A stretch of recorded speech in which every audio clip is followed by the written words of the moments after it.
నిఖిల్ గారు చెప్పండి, పార్లమెంట్లో నిన్న జరిగినటువంటి డిబేట్కి సంబంధించి రాహుల్ గాంధీ చేసిన కొన్ని వ్యాఖ్యలు కూడా ఎక్స్పెల్ చేశారు, రికార్డ్స్ నుంచి తొలగించారు సభ్యుల యొక్క ప్రతిపాదన మీద.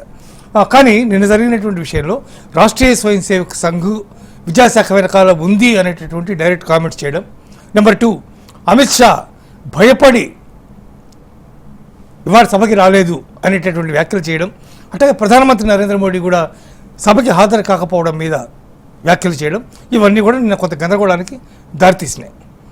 పార్లమెంట్ వ్యవస్థలో ముఖ్యమంత్రి, మన అసెంబ్లీకి చూస్తే ముఖ్యమంత్రి కానీ లేకపోతే హోంమంత్రి కానీ కొన్ని సందర్భాల్లో రాలేకపోవచ్చు. కొన్ని సందర్భాల్లో ఇంత ప్రధానమైనటువంటి ఇష్యూలో వాళ్ళు రాలేదు, వాళ్ళు అబ్స్కాండ్ అయ్యారు, దీంట్లోంచి తప్పుకున్నారు అనేటటువంటి వ్యాఖ్యలు కూడా చేశారు. ఇలాంటి వ్యాఖ్యలు చేయడం పార్లమెంటు హుందాతనానికి కానీ దేశ వ్యవస్థకి కానీ ఎంతవరకు సమంజసం? ముందుగా మీతో పాటు ప్యానెల్లో ఉన్నటువంటి మిత్రులు జితేందర్ గారు, రవికుమార్ గారికి, హెచ్ఎంటీవీ ప్రేక్షకులందరికీ కూడా నమస్కారం. నమస్కారం. నిజంగా కూడా అయితే ఇక్కడ ఇష్యూ అంతా కూడా దీని వెనకాల ఆర్ఎస్ఎస్ ఉందా లేదా అన్నది పక్కన పెడితే, అసలు మొత్తం భారతీయ జనతా పార్టీకి సంబంధించి ఎటువంటి నిర్ణయం తీసుకోవాలన్నా కూడా దాని వెనకాల ఆర్ఎస్ఎస్ రాష్ట్రీయ స్వయం సేవక్ సంఘ్ ఉంటుంది అనేది అది మీరు, నేను, ఇంకొకరు కొత్తగా చెప్పాల్సిన పని లేదు. ప్రతి విషయంలో వాళ్ళ ఇన్వాల్వ్మెంట్ ఉంటుంది. ఇదే ఆర్ఎస్ఎస్కి సంబంధించి అనేక విభాగాలు ఉంటాయి. ఆ విభాగాల్లో ఒకటి ఇదే భారతీయ జనతా పార్టీ. చాలా మంది ఏమనుకుంటారంటే భారతీయ జనతా పార్టీకి సంబంధించిన అనేక విభాగాల్లో ఆర్ఎస్ఎస్ ఒకటి అనుకుంటారు. అది కాదు. ఆర్ఎస్ఎస్కి సంబంధించిన రాజకీయ విభాగం పేరు భారతీయ జనతా పార్టీ.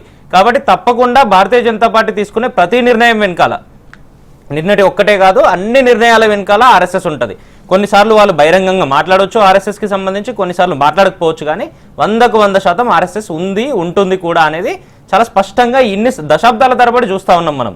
అయితే రాహుల్ గాంధీ గారి విషయానికి వస్తూ ఉంటే దాదాపుగా ఒక 20-25 రోజుల నుండి ఆందోళన జరిగింది. చివరి 4-5 రోజుల్లో రాహుల్ గాంధీ గారు ఎంట్రీ ఇచ్చినటువంటి పరిస్థితి. భారతదేశానికి సంబంధించిన ప్రతిపక్ష నాయకుడు తను.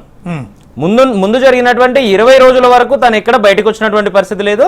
చివరి 4-5 రోజుల్లో బయటకు వచ్చినటువంటి పరిస్థితి చూసినాం. బయటికి రాక తప్పని పరిస్థితి చూసినాం. ఎందుకు అంటే ఉద్యమం అంతా ఉధృతమవుతా ఉంది. మిగతా రాజకీయ పార్టీలన్నీ స్పందించడం మొదలుపెట్టినాయి. ప్రధాన ప్రతిపక్షంగా ఉన్నటువంటి పార్టీ తరఫున రేపు పొద్దున స్పందించకపోతే రాజకీయంగా ఇబ్బంది జరుగుతుందేమో అని సరే బయటకు వచ్చిండ్రో, మంచో చెడో నిజంగా కూడా మాట్లాడినరో. మాట్లాడడం తర్వాత ఇంకా అదే ఉద్యమం అంతా ఉధృతమైంది. వీళ్ళు పట్టుబట్టిన విధంగానే, వాళ్ళతో పాటు దేశమంతా ప్రశ్నించిన విధంగానే భారతీయ జనతా పార్టీ ఈరోజు ముందుకొచ్చి మంత్రి గారితో రాజీనామా చేయించారు. కానీ ఇక్కడ బాధ కలిగిస్తున్న విషయాలు ఏంటంటే 4-5 విషయాలను మనం గమనిస్తూ ఉంటే అక్కడ ఉద్యమం చేసిన వాళ్ళు ఎవరైతే ఉన్నారో వాళ్ళలో అనేక మంది దొంగలున్నారు, సంఘ విద్రోహ శక్తులు ఉన్నారు అని ఇదే తెలంగాణ ఎంపీ రఘునందన్ రావు గారు లాఠీచార్జ్ జరిగిన మరుసటి రోజు మాట్లాడతారు మీడియా సమావేశం పెట్టి. ఇంకొక అడుగు ముందుకేసి కొండా విశ్వేశ్వరరెడ్డి గారు ఏం మాట్లాడతారంటే, మన దేశంలో కాబట్టి లాఠీచార్జ్ చేసినామో పక్కన అమెరికా లాంటి దేశాల్లో అయితే షూట్ చేసి అవతల పడేసేవాళ్ళు, కాల్చి అవతల పడేసేవాళ్ళు అని మాట్లాడుతూ ఉన్నారు. అంటే భారతదేశంలో మేము కనీసం కాల్చలేదు, మిమ్మల్ని కాల్చి అవతల పడేయలేదు, సంతోషించండి అని చెప్తా ఉన్నారు. నిన్నటికి నిన్న చూస్తూ ఉంటే ఇంత కీలకమైన బిల్లుకు సంబంధించి చర్చ జరుగుతూ ఉంటే గౌరవ హోంమంత్రి గారు అమిత్ షా గారు సభకు రారు, నరేంద్ర మోడీ గారు సభకు రారు. ఇక్కడ నిజంగా కూడా మీకు మరొక విషయం చెప్పాలంటే ఇదే జేపీ నడ్డా గారు వారితో పాటు నరేంద్ర మోడీ గారు ఏదో కార్యక్రమానికి వెళ్ళిండ్రు. ఒకటే కారులో ఇదే నడ్డా గారు పోతా ఉంటారు, ఇదే మోడీ గారు పక్కనే కూర్చొని పోతా ఉంటారు. కరెక్ట్ గా అక్కడ దిగిన తర్వాత మీడియా ఉంటే నడ్డా గారు పక్కన సీట్లోంచి అట్నుంచి దిగి కారు ముందు నుండి వచ్చి వీరికి బొకే ఇచ్చి వెల్కమ్ చేస్తూ ఉంటారు. ఎవరి చెవుల్లో పువ్వులు పెట్టాలనుకుంటా ఉన్నారు మీరు? ఇంత నటన ఎందుకు? అంత పెద్ద బిల్లుకు సంబంధించి చర్చ జరుగుతూ ఉంటే దానికి కనీసం ఈరోజు పార్లమెంటుకు పోయే అవకాశం లేదు. రాష్ట్రాలకు సంబంధించి ఇందాక మీరు అన్నట్టుగా కీలకమైన బిల్లులు ఏమున్నా కూడా పూర్తి మంత్రివర్గం ఉంటుంది. కేంద్రానికి సంబంధించి ఇక్కడ రాష్ట్రానికి సంబంధించిన హోంమంత్రి ఉంటారు, ముఖ్యమంత్రి గారు తప్పనిసరిగా ఉంటారు. అదేవిధంగా జాతీయ స్థాయిలో ఇంత కీలకమైన బిల్లుకు సంబంధించి చర్చ జరుగుతూ ఉంటే వీళ్ళు ఎందుకు సభకు వచ్చే పరిస్థితి లేదు ఈరోజు? మరొక విషయం ఏంటంటే అదే ధర్మేంద్ర ప్రధాన్ గారిని రాజీనామా చేసి వారు బయటకు వస్తూ ఉంటే వారేదో గొప్ప పని చేసినట్టుగా బీజేపీకి సంబంధించిన ఎంపీలంతా వారిని వెల్కమ్ చేయడము. నిజంగా కూడా ఇది మేము రాజీనామా చేయకపోతే నైతిక బాధ్యత తీసుకొని కాదు మేము రాజీనామా చేస్తుంది, సంఘ విద్రోహ శక్తులకు అవకాశం ఇవ్వకూడదని, భారతదేశంలో అల్లర్లు జరగకూడదని, దేశాన్ని కాపాడడానికి మేము ఈ రోజు ఇటువంటి పనులు చేస్తా ఉన్నామని చెప్తా ఉన్నారు. నిజంగా కూడా దేశాన్ని కాపాడే ఆలోచనలు మీరు చేస్తా ఉంటే అక్కడ ఇదే హిందూ ముస్లింలకు సంబంధించి, ఇదే క్రిస్టియన్లకు సంబంధించిన చర్చ ఎందుకు జరుగుతూ ఉంది? దాంట్లో ముస్లింలు ఎందుకు పాల్గొన్నారు అని చెప్తా ఉన్నారు. ముస్లింలలో విద్యార్థులు ఉండరా అండి? భారతదేశం సెక్యులర్ కంట్రీ అని చెప్తా ఉంటాం కదా, అన్ని కులాలను మతాలను అందరినీ కలుపుకొని పోతా ఉంటాం కదా మనము.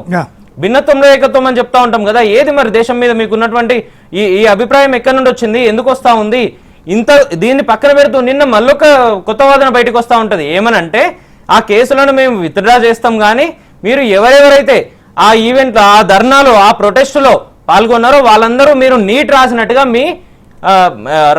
మీ అడ్మిట్ కార్డులు, మీ హాల్ టికెట్లు కానీ దానికి సంబంధించిన ప్రూఫ్ చూపించాలి అని చెప్తా ఉంటారు. సార్, మీ ద్వారా ఒక చిన్న విషయాన్ని ఈరోజు సమాజం దృష్టికి మనం తేవాల్సిన అవసరం ఉంది. ఒక దగ్గర అత్యాచారం జరిగింది అనుకోండి, గతంలో నిర్భయకు సంబంధించి అత్యాచారం జరిగింది, నిజంగా జరిగింది నిర్భయ మీద మాత్రమే కదా సార్, దానికి సంబంధించి దేశవ్యాప్తంగా ఉన్న అన్ని వర్గాలు రోడ్డెక్కినాయి. రేపొద్దున మీకు జరిగిందా, మీకు జరిగినప్పటికీ మీరు రోడ్డు మీదకి ఎందుకు వచ్చిండ్రు అన్నట్టుగానే ఈ రోజు ఈ పరిస్థితి కూడా ఉంది. నిజంగా నీటి విద్యార్థులు మాత్రమే రోడ్డెక్కుతారా? వాళ్ళకు మద్దతుగా అన్ని వర్గాల వాళ్ళు రోడ్డెక్కిండ్రు కదా. రాజకీయ పార్టీ వాళ్ళు ఇప్పుడు రాహుల్ గాంధీ గారు నీటి రాసిండ్రా? మరి రాహుల్ గాంధీ గారు ఎందుకు రోడ్డెక్కిండ్రు? అదే విధంగా దేశంలో అన్ని వర్గాలకు సంబంధించి, ఇప్పుడు తెలంగాణకు సంబంధించి చూస్తే మా కేటీఆర్ గారి నాయకత్వంలో కేటీఆర్ గారి పుట్టినరోజు వేడుకలను కూడా పక్కన పెట్టి మేము ప్రొటెస్ట్లో పాల్గొన్నాం ఇదే ధర్నా చౌక్ దగ్గర. కేటీఆర్ గారు నీట్ రాసిందా అంటే రాయకపోతే వాళ్ళకి మద్దతుగా పోయే అవకాశం ఉంటుందా? భారతదేశంలో ప్రజాస్వామ్యం అంటేనే అది కదా, ప్రజాస్వామ్య స్ఫూర్తే అది కదా. కాబట్టి రాహుల్ గాంధీ వ్యాఖ్యలు సమర్థనీయాలు, కరెక్ట్ అని అంటారు. రాహుల్ గాంధీ గారు మాట్లాడిన దాంట్లో నిజంగా ఎక్కడైనా తప్పులుంటే అది పార్లమెంటుకు సంబంధించిన కమిటీలో దాని రికార్డుల నుంచి తొలగించవచ్చు. కానీ ఇంత పెద్ద ఎత్తున చర్చ జరుగుతూ ఉంటే దాని మీద భారత ప్రభుత్వం ఎందుకు సమాధానం చెప్పలేకపోతా ఉంది? డైవర్ట్ చేసే ఆలోచనలు ఎందుకు చేస్తా ఉన్నారు అనేది ఇక్కడ ముఖ్యంగా ఆలోచించాల్సినటువంటి విషయం.